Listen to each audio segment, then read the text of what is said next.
Hi guys, welcome to I dream. నేను మీ చాణక్య. కొంగ జపం అని విన్నే ఉంటారు కదా మీరు. మరి ఆ కొంగ జపం అనేటప్పటికీ ఒంటికాల మీద నిలబడ్డాం. మనము పూర్వంలో ఒంటికాల మీద నిలబడ్డాము, వాటి అన్నిటి గురించి మనం విన్నాం. కాకపోతే ఇప్పుడున్న వాళ్ళు ఒంటికాల మీద నిలబడుతున్నారా లేదా, అసలు ఒంటికాల మీద నిలబడలేకపోతే మన బాడీలో వచ్చే చేంజెస్ ఏంటి, ఆరోగ్యపరంగా వచ్చే సమస్యలు ఏంటి, రీసెంట్గా జరిగిన స్టడీలో మరి భయంకరమైన నిజాలు అనేది కూడా తెలిసాయి. అసలు ఆ రీసెర్చ్ దేని గురించి, వేటి గురించి అనే వాటి గురించి కూడా ఇప్పుడు మనతో పాటు డిస్కస్ చేయడానికి ప్రముఖ న్యూరో సర్జన్ డాక్టర్ రంగనాథన్ గారు ఇప్పుడు మనతో పన్నారు. ఆయన అడిగి తెలుసుకుందాం. Hi sir. హలో సార్, కొంగ జపం అని మనము పూర్వం నుంచి వింటూనే ఉన్నాం. ఆ కొంగ జపం అంటే ఒంటికాల మీద నిలబడ్డం, అలా బ్యాలెన్స్ చేస్తూ నిలబడ్డం. రీసెంట్గా జరిగిన రీసెర్చ్లో ఈ ఒంటికాల మీద నిలబడ్డము, ఆ బ్యాలెన్సింగ్ చేయడం అనేది కూడా మన ఆరోగ్యపరంగా ప్రభావాలు అనేది చూపిస్తాయని కూడా తెలిసింది. అసలు ఆ రీసెర్చ్ ఏంటి, దాని వెనకలున్న రహస్యం ఏంటంట? ఇది చాలా ప్రముఖమైన రీసెర్చ్ అని చెప్పాలి. అంటే చాలా ప్రఖ్యాత జర్నల్లో ఒక వారం క్రితం వచ్చిన న్యూస్ ఇది. ఓకే. అది ఎక్కడ నుంచి ప్రచురితమైంది కూడా ఏంటంటే మేయో క్లినిక్ అని ప్రపంచంలోనే గొప్ప పేరెన్నికైనటువంటి సంస్థ, హాస్పిటల్.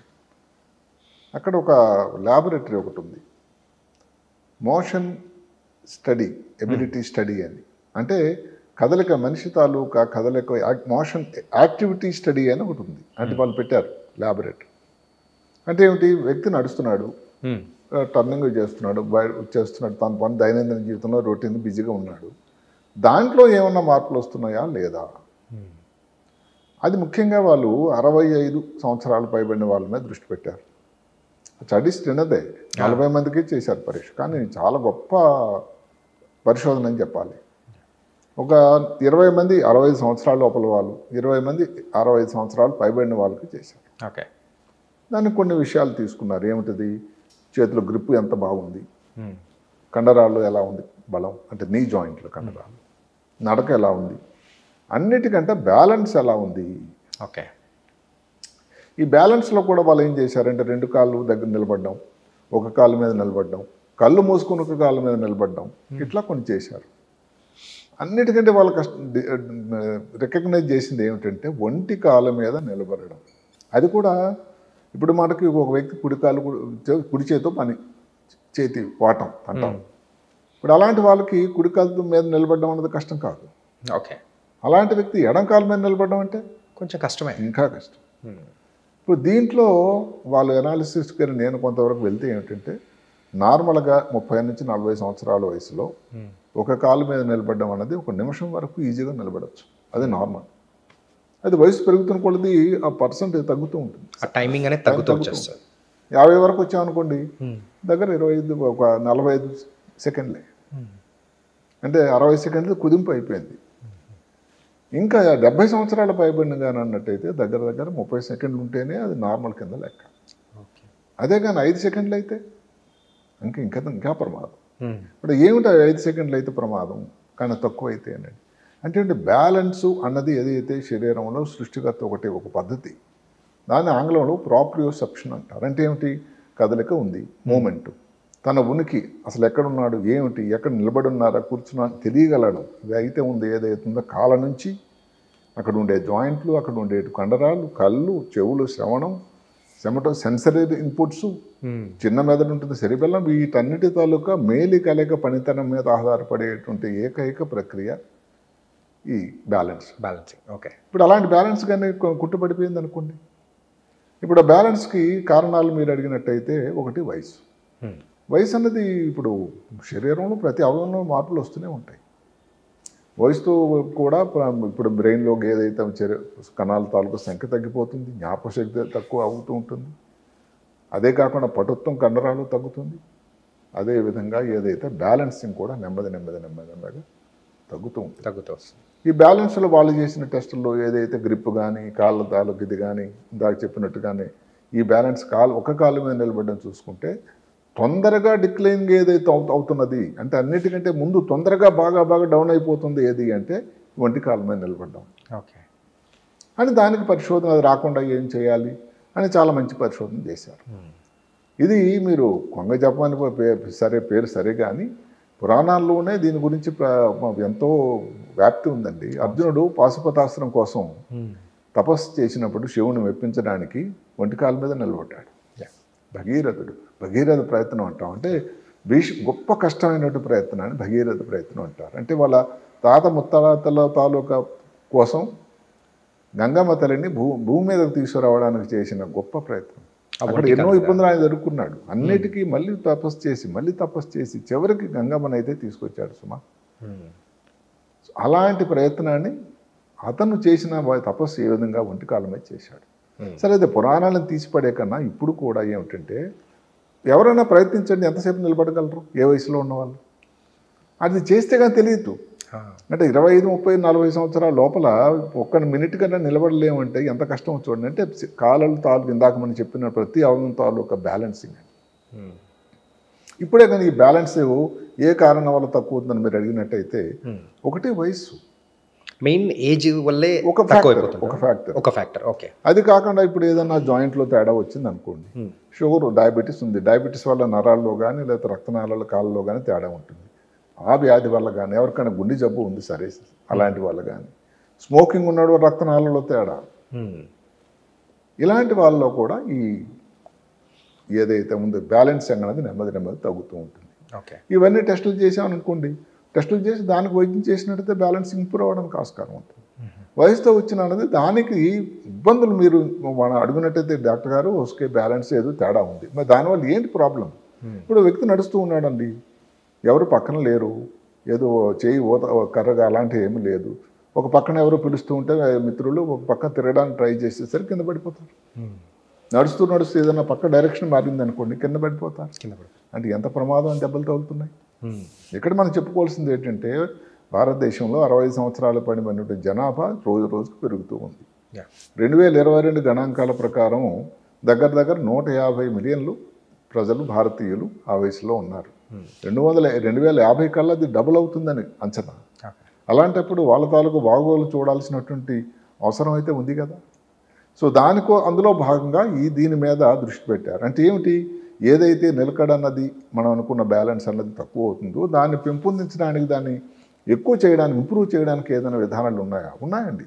ఓకే. చేయాల్సిందల్లా దానికి ఏమిటి చేయాలని చిన్న చిట్కాలు మనం మాట్లాడుకుంటే, ఒకటి మజిల్ స్ట్రెంగ్థనింగ్ యాక్టివిటీ అని నడుస్తూ ఉండాలి. కొంచెం పైకి మెట్ల మీద నుంచి కిందికి ఎక్కడం కానీ, ఒకవేళ మీకు కండరాలు కీళ్ళలో కానీ ఇబ్బంది లేకపోతే దేవుడి దయ వల్ల వయసుతో వచ్చినట్టయితే నెమ్మదిగా లేదన్నా ప్లేన్ సర్ఫేస్ మీద నడవడం కానీ. యోగా ఒకటి చాలా ముఖ్యమైనది. మీరు యోగా ట్రైనర్ వారి ఇన్స్ట్రక్షన్లో కానీ ఇంటి దగ్గర కానీ మీరు చేసుకోవచ్చు.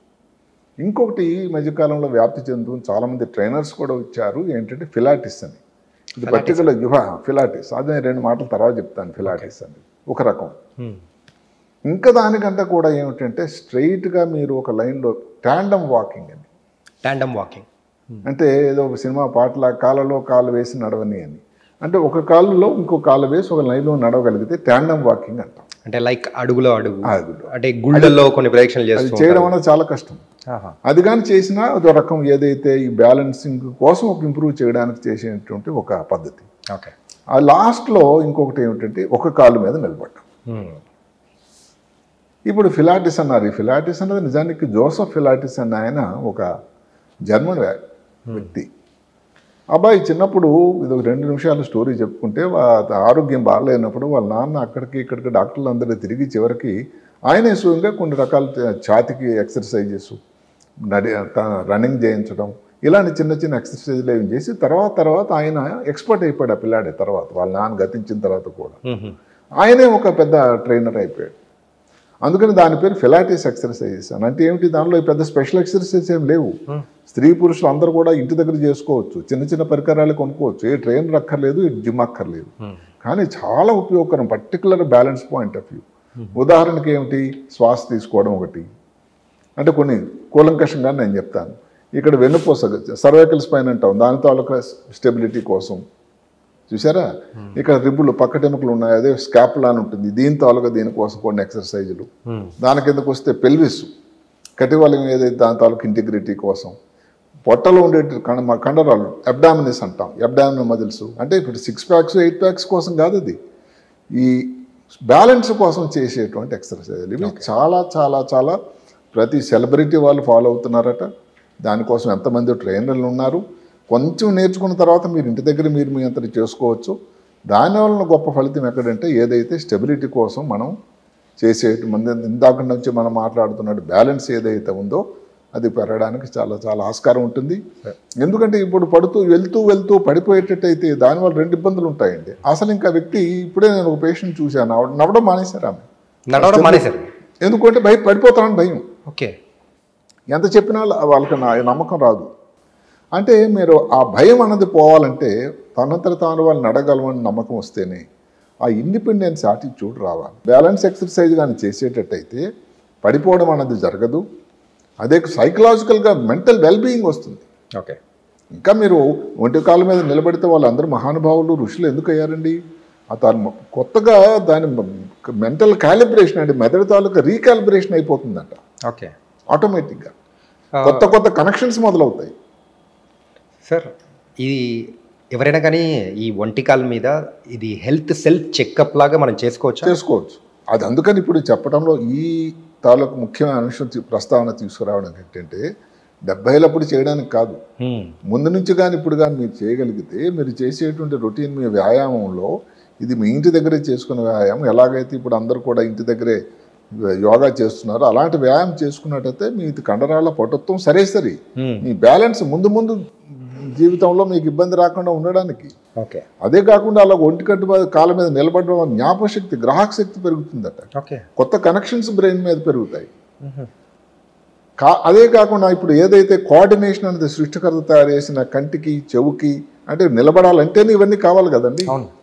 మరి ఒక నిమిషం అంటే మరి యువత వయసులో ఇంత కండలు పెంచిన 6 ప్యాక్స్ వాళ్ళు 8 ప్యాక్స్ వాళ్ళు ఒక నిమిషం నిలబడాలి కష్టం అంటే చూడండి ఎంత కష్టమైన ఇది అంశం ఇది. మరి అదే కానీ మీరు 1 మినిట్ కానీ చేయగలిగితే అంటే మీరు ఏదైతే ఉందో కాళ్ళ నుంచి జాయింట్లు కండరాలు తర్వాత ఏదైతే అక్కడ ఉండేటువంటి నరాలు రక్తనాళాలు కళ్ళు చెవులు సరే మెదడు ఇవన్నీ కలిపి ఒక ఏకాగ్రతతో ఒక కోఆర్డినేషన్తో పనిచేస్తేనే ఇది సాధ్యం అవుతుంది. అంటే టోటల్గా బాడీలో ఉన్న ప్రతి కండరం కూడా కదిలే అవకాశం అనేది ఉంటుంది. ముఖ్యంగా కాళ్ళలో ఉండేటువంటి కండరాలు. ఎందుకంటే మనకు బాడీ వెయిట్ అంతా కూడా కాళ్ళ మీద పడుతుంది కాబట్టి దాని మీద ఇబ్బంది వచ్చేదానికి. అదే కాకుండా ఇందాక చెప్పుకున్నట్టుగా కళ్ళు అవి చూసి దాని ఆ సెన్సేషన్ నడుస్తున్నాం మనం. నడుస్తున్నప్పుడు అదే ప్రాప్రోసెప్షన్ అన్నారు. మన కదలకి ఎలా ఉంది మనం ఎక్కడున్నా ఇవన్నీ లేకపోతే కంటి చూపు లేకపోతే ఇది సరే కదా ఇబ్బంది.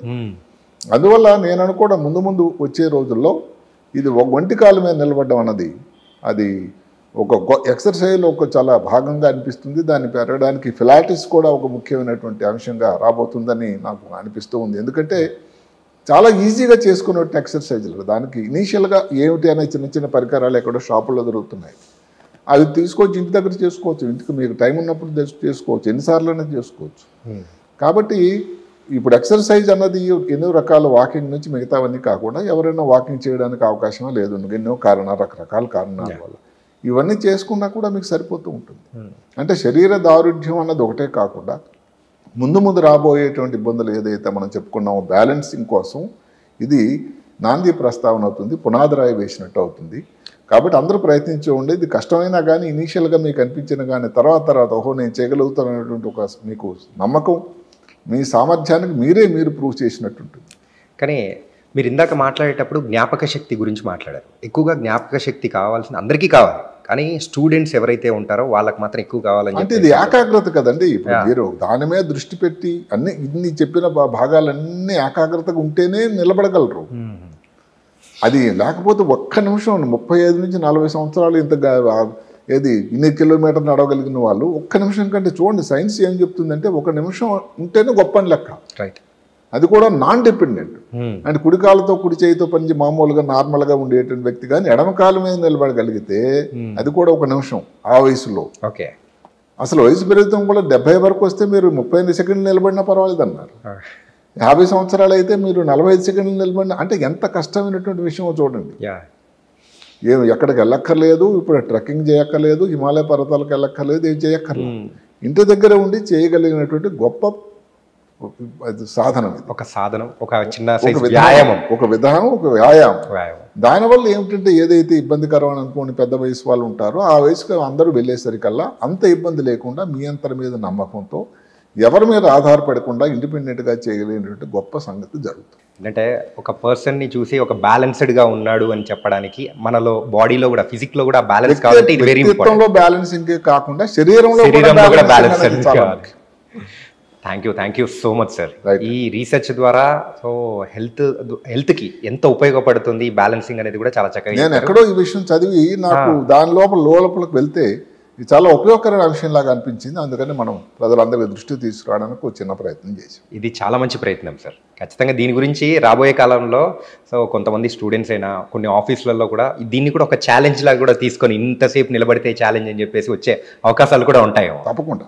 Yeah, thank you sir. Right. లైఫ్లో బ్యాలెన్స్ ఎంత ఇంపార్టెంటో మన ఫిజిక్ని బ్యాలెన్స్ చేయడం కూడా అంతే ఇంపార్టెంట్. ఈ యొక్క చిన్న వ్యాయామం 1 minute చేశారంటే మాత్రం చాలా మంచి రిజల్ట్స్ అనేది కూడా ఉంటాయని